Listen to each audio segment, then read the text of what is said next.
Actually, I would encourage the audience to ask the panelists questions. You know, this is on the general topic of software qualification and model validation or model verification or confidence building, in my view. I know it's a topic that is, you know, near and dear to many people's heart, and it's a question that has been raised by many of the regulators to us, definitely. It's not an easy one to answer, but I think it's, you know, something that we have to deal with. Anyway, with that in mind, I'm wondering whether any of you have questions for the panels to answer. But before we get to the audience, perhaps I can ask you, after hearing each other. I know Kevin has given a lot of thoughts on this too, although he has not spoken yet. Whether you have any thoughts, general thoughts that you'd like to share with the audience. Sure. I think you had had the question, Ming, about a graded approach with respect to the software QA.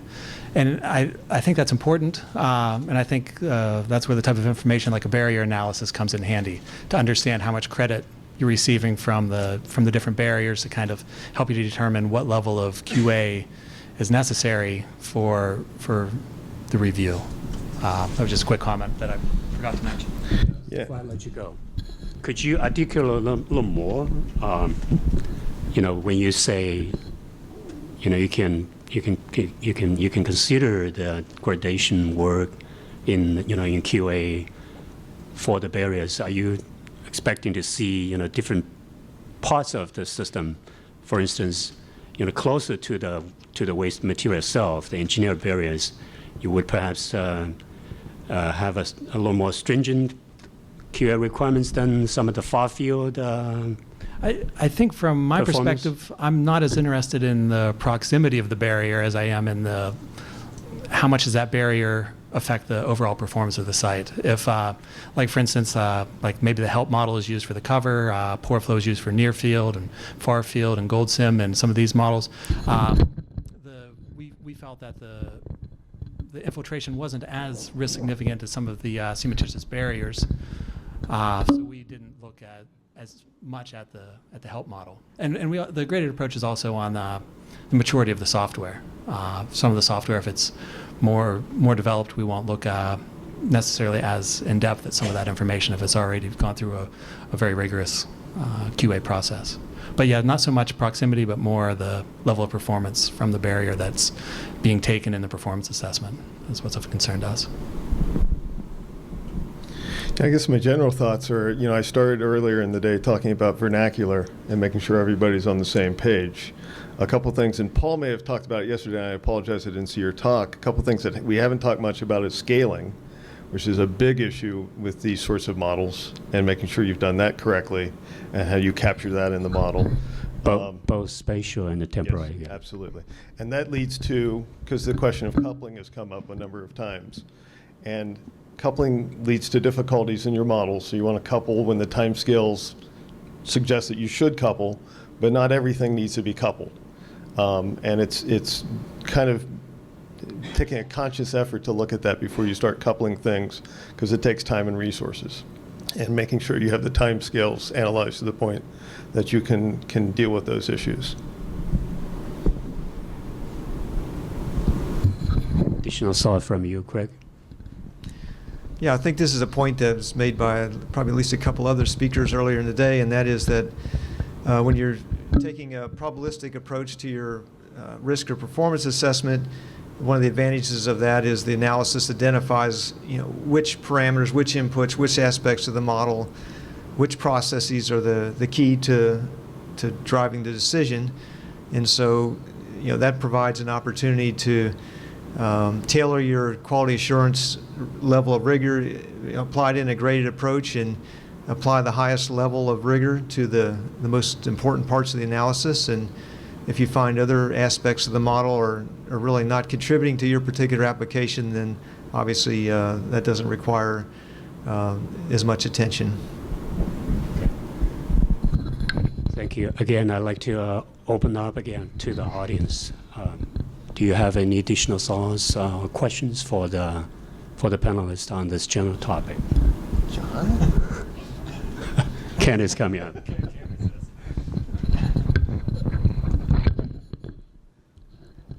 I'd say I'm not necessarily asking a question as much as just for being the tail end of a lot of the calculations that are done, et cetera, is I think multiple people have discussed this, is that especially when you have people doing different coding, you know, Greg does a lot of our poor flow modeling. We do our Goldson modeling within house. The comparison of those codes, I think, has helped us tremendously, not just from a code perspective, but from an understanding of the model, because they're not exactly the same. So when you see those differences, it makes us have to take a real hard look at why are they different, and there's probably good reasons they're different. But I can assure you, when George is looking at our models and he's going to see the differences as well, it's going to be better if we say, oh yeah, we know what happened, it was X, than going, yeah, we really didn't look at it. I think the other thing that I think is very important is that, and Greg mentioned this about, you know, the modeler loves his model. It's his baby. Don't call his baby ugly. But the fact is that all the codes have limitations. They're done differently. There's limitations. Not one code is perfect.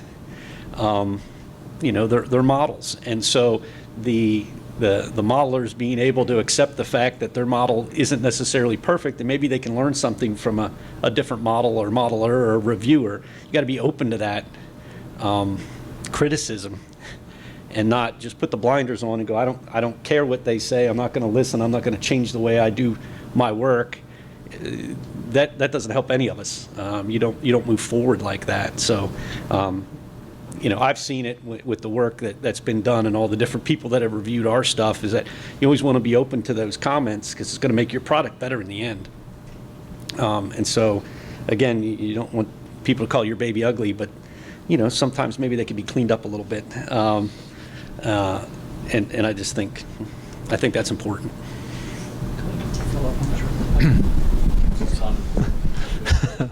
Thanks, Kent. And just to follow up on what Kent mentioned, from a review perspective, I think we've come a long ways with DOE and NRC, especially the Savannah River site, with the anticipation. It's a long process, and by anticipating the questions and comments that we might have, we can really expedite that process. They've done a great job of saying, okay, here's the results, here's the explanation, here's the other concerns that you might have, and this is why we don't feel it's important. Like, laying all of that out saves a lot of time going back and forth. Yeah, I think as GEP Box wrote and said, all models are wrong, but some are useful. And so that's what you're stuck with. These are abstractions of reality. So there are uncertainties in them. You know, case in point, it goes back to what Greg was talking about. I was recently, as part of our V&V process, looking at a model that has been around for 12 years, give or take, a model that everybody trusted, everybody used. I went and said, where did the square root of 2 come from? They're like, oh, well, that was some soil porosity. And it's like, but you put it in the code. You know, that's a parameter. You know, so, and then when we used the new model, the verified model, I had another researcher saying, well, your tortuosity is wrong. I'm like, no, the one you've been looking at is 40% wrong, has been 40% wrong for the last 10 years. So it's amazing how this stuff works through. It goes back to what Greg was talking about. Is you always, each time you look at these things, you don't know what people have changed. You got to go back and make sure they make sense.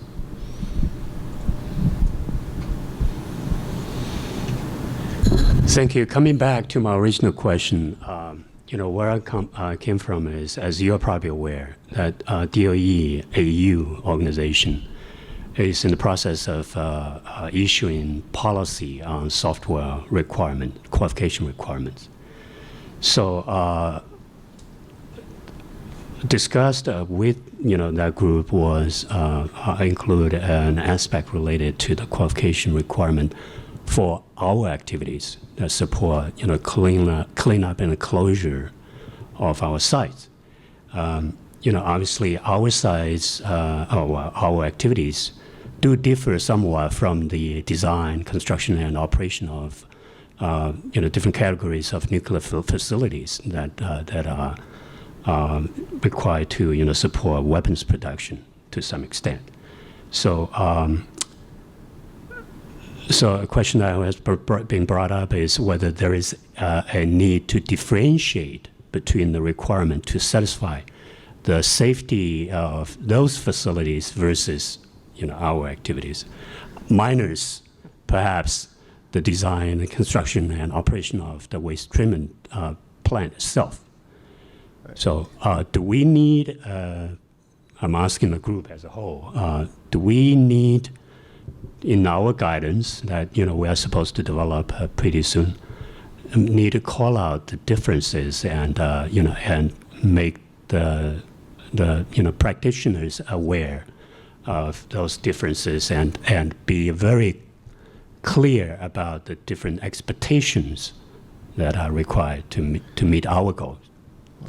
On a personal note, when we were starting up the DOPF and we had software that had already been written, and then somebody came in and said, now you must apply NQA1 to something that had never had NQA1 applied to it, I would say certainly at that time I felt there was a big difference between what I considered research software and things that I would apply NQA1 to. I think as NQA1 has become graded, I think there's still some learning associated with that. Because I've had people, as recently as a month ago say, well, even using the graded approach, it really doesn't change anything for me. And they're doing research. So maybe there are some steps that need to be taken in that area. But I think there is a big difference between research software and the safety software that we're talking about. Am I answering the wrong question? No, you are answering the right question, but I think you're getting something. I want to follow up on your thought, though. As you and I both know, because we do both have a research background. Research tools at this day and age may become production or supported tools later on. So how do you transition from research to mission support work? May be something that we need to look with a long view in mind. For instance, I'm thinking about asking. I don't know whether anybody from Curtis Shops is here. Carrie's going to talk about that later on too, right?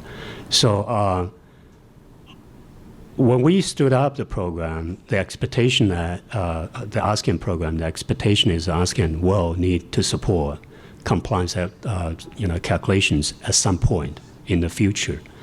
So the hope was to develop it in full compliance with QA requirements.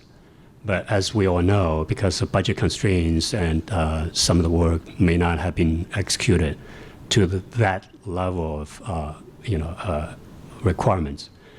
Now, at some point, when we do make transition, there will be perhaps a bigger effort to go back and re-QA everything, because as you guys have just pointed out, there will be things will be accumulating.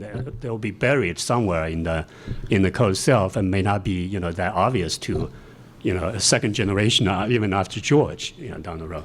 So that's the issue that I think we have to wrestle with. And that's a great point. What we ran into is there's a barrier. If you start by saying you have to apply this level of QA, there's a lot of effort that you're expending on the QA side. I mean, there are things we do about checking the parameters and checking the inputs that we do just as a matter of business. That is a step towards what we're talking about with NQA1, but it's not all the way there. And so, the code we were talking about is exactly what happened. We did it as a proof of concept, and people came and said, well, we already have this. Let's just use it for the plant. It's like, well, it was never designed for the plant.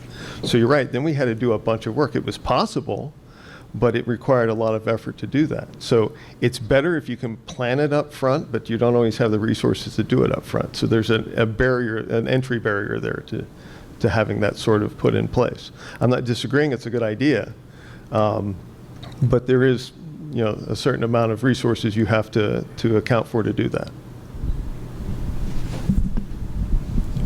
Yep. Any other thought? Yeah. Greg? George? Okay. I'm the only one who's had that fun experience of having NQA thrown at me after I was done with a code. So, how much more efficient? I guess a question for you. Like, how much more efficient is it to have done that from the beginning? Like, how much more of an effort was it? Double the effort to do it in retrospect? The coding was still 95% of the effort, but it was 10 years worth of coding. So it was a lot. We brought in 2 brand new QA people to help me do that because that's not what I did. I didn't do QA at the time. I was too busy coding. If you can get people to design their software, and I still only know one person who actually does data flow diagrams before he writes a line of code. Yeah. I'm sure there's another person in the world who does that, but there is one person. If you can get people to do it correctly, it in the long run saves a lot of time, but it's a lot of resources. I want to be coding. I don't really want to be doing data flow diagrams, Right. you know, because I'm a researcher. But there are people who are professional coders who do it that way. So maybe there's some confluence of those those resources that could come together and support something like that. Yeah. Well, to answer your question, George, it depends on what that QA work end up being used. Just to give you an example, on the Yakima project, as you guys might be aware, that infiltration model, which was not fully QA'd when it was developed by USGS, ended up being challenged in the very later phase when we were putting together the license application, which required the project to go all the way back because infiltration rate was used to support everything else. That's ended up in TSPA. We probably ended up spending more than tens of millions of dollars collectively on that effort. It was a huge, huge effort. So it could be very costly if that's the case, unfortunately. That's something to think about. And maybe, like I said, it's organizational. Typically, the researchers are in charge of their code, and they tend to be researchers, not software QA Right. people. Right. They do enough to make sure their code's giving them the answers they think it should be giving them. Right. I said it that way for a reason. Right. But maybe it's organizational. Maybe it's having the right kind of mix of people to make sure it all gets done. Because I don't sit around doing data flow diagrams. Right. But there are people who can, and it makes the software documentation that George wants to look at a heck of a lot easier to deal with. So I think there probably is a mix out there, but it's going to take a rethinking of the process and the resources that are going to have to be made available to do this sort of work. Mm-hmm. The other issue I think that was discussed by you guys is the terminology, the need to standardize the understanding of the terms that we use. I think that might be an easier job than we deal with if we do end up providing some guidance to the complex. You're laughing. Go ahead. I'm laughing. I've had these discussions. Like I point out, I think everybody, actually most of the people in the room would say that verification is you solve the right equations correctly. And calibration is you're adjusting those parameters. And validation is it makes some sort of physical or realistical sense. So we're all kind of on that page, but I was having a discussion with Bechtel the other day where verification is not necessarily that. It's a very specific thing based upon what code you're looking at and what the subroutines are doing in the code, and they use checking for what I would use for, so there are all these other terms of use that people have, and it's going to be very difficult to standardize. I wish it was done. And then validation often means in the DOE world that you met requirements, not necessarily made some sort of realistic sense. So, and there are reasons that those terms are out there. So I'm not sure how you're going to standardize. I wish we could, and I wish it would be my terms, but everybody has their own. So I agree that we should try to standardize. I just think it's going to be very difficult. So typically what I do is I define them first and say, this is what I mean by verification. So there is no confusion. I think you kind of have to start there and then try to standardize as you go. Okay. I'm tired of talking.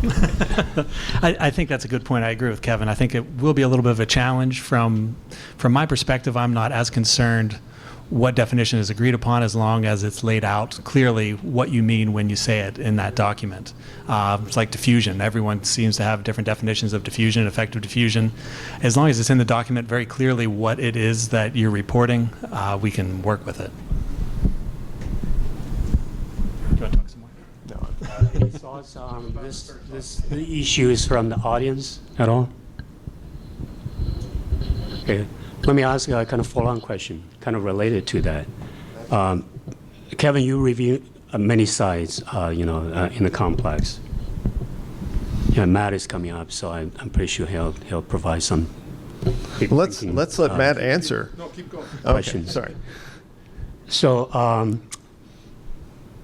about the level of validation, if you will, or confidence building in my terminology, for flow and transport models, or even degradation models, as George just talked about, how much of work has been required by projects in general to make sure that's done for any subsystems?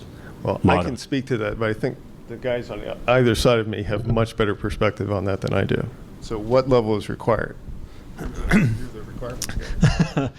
We don't necessarily have a defined level of what is required. It's just depending on to what extent it's relied upon, and that we can come to a conclusion of reasonable assurance. Like, is the level of validation, is it reasonable for the decisions that were made and the level of credit that's taken for that barrier that the software was used for? I don't know that we have any.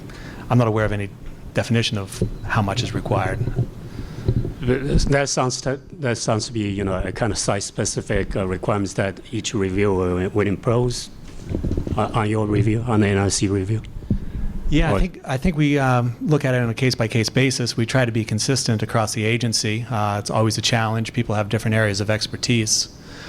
So I think we look at what's been done in the past and try to make sure that we're consistent with that, looking at previous reviews, talking to previous reviewers. So yeah, we try to be consistent to the extent that, depending on the level of importance of that software. Okay. Yeah, I think as many of you are aware, NQA1 was significantly revised maybe 10 years ago to recognize that a graded approach is perfectly acceptable concept when applied to nuclear applications. And so, I think, what makes sense for one application is going to be different from what makes sense to the next application based on the significance of the consequences, the probability, basically, how much risk is involved. So, on my part, I was very happy to see NQA1 in its current revision recognize that a graded approach to software QA is quite appropriate. And oddly enough, I've been on a project recently where they intentionally did not go to the graded approach because they were so used to not using the graded approach, and it didn't do anything for them. So it's a matter of selection as well. Yeah? I actually was going to come back to the dreaded V word and the Which different- one? Verification, any chance? There are two of them. There's two of them. Verification, there's more or less consensus on, I would say. Validation, not so much. Part of the problem is that the IEEE has specific definitions related to software QA for this. They don't match the way we use them. Correct. And that's part of the problem. Every time we beat this into the ground and convince people not to use the terms, a few years later they all crop up and we start using them again. It is possible to talk without using any of these terms, and confidence building, as Ming mentioned, is a much better term. All these things that we do, we can talk about model intercomparison, we can talk about checking, we can talk about verification and define what we mean by that. We should never use validation ever in our discussions because it has such controversial and contrary terms depending on who you're talking to and who you're listening to. We should never say the word again in the rest of our careers, in my humble opinion. But the point is we can communicate. All of this is about communication. You say, okay, I'm going to define it up front, and then and that's a reasonable way of doing it. Or just use other terms to address, because what we're doing is we're building confidence. We aren't validating models in our business because we can't. Correct. And there's a long line of documents from a lot of people to talk about why that's not possible and that kind of thing. And so we shouldn't set ourselves up for failure saying we're doing model validation when it is something that we can't do because of the nature of what we do, unless we redefine validation, which was one of the things that people have tried to do, and say It's that our models are good for the intended purpose or something. Well, that's not what people think of. And it's just a confusing term, and we should stop using it and fall back on confidence. I think that's an excellent assessment, and you're going to love when I say later in my talk of little v validation. So. No, I won't. All right. Ken? Yeah. Yes. Just thought I'd add one observation, and you were talking about the coder, the whatever software coding person. I equate that a lot to you can say the person that writes the code or helps you write the code. To me, it's very similar to, we've had an experience with QA. Normally, people say QA and they go, I don't want a QA person anywhere near me, because all they do is audits, and they're, to some of us, they could feel like it's not value added. What did they do? They nagged me for a long time, and I'm not sure the product was any different when it came out the other end. You can look at it like that. But I think if you put them as, and they tend to move from project to project. So they're never, quote, part of your team. They may be a box, dotted line over here that, yeah, if I need QA help or a computer programmer help, they show up and then they leave. But they're not part of the team. And so I think most of the people in my group would agree. We had somebody that was a QA person that came in and was more or less, quote, assigned to help us. And so they kind of had skin in the game. And they were there, they looked at stuff, they were actually helpful of, hey, you've got QA issues over in these areas. Here's not just, it's usually, you've got QA areas, issues over here, goodbye, I'll be back to see if you implemented something. It was, hey, you've got some QA issues over here. Here's some, I've now lived in your building for 2-3 months, kind of seen the way you do business, and here's some ideas about things you can do to address those. Well, that's great.